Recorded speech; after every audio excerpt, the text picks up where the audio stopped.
Allora siamo con Davide Gavioli. Davide Gavioli, solo complimenti per te questa sera, al di là del Trissino che come abbiamo detto in cronaca un rullo compressore, hai dispensato assist a destra e manca, non sono mancati neanche i gol. Grazie, grazie. No, è stata una partita che abbiamo indirizzato nel modo giusto. L'abbiamo preparata molto bene perché comunque era una partita difficile. Il Sandrigo ha fatto un gran bel risultato contro il Valdagno l'ultimo turno e quindi eravamo molto molto sul pezzo e infatti si è visto, abbiamo fatto una bella partita dall'inizio alla fine e continuiamo così.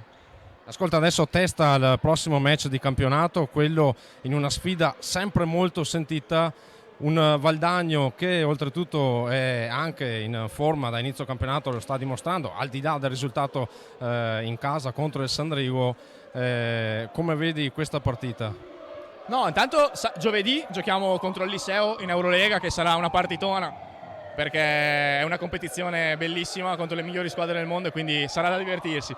Poi sì, abbiamo il derby in casa domenica, è una partita che vogliamo assolutamente vincere, è una di quelle partite, sai, che si dice no, tutte le partite sono uguali, no, non è vero, quelle partite lì sono molto più divertenti, molto più emozionanti, può succedere di tutto in realtà, perché sono partite particolari, c'è tanto pubblico, tanta adrenalina, è molto bello da giocare.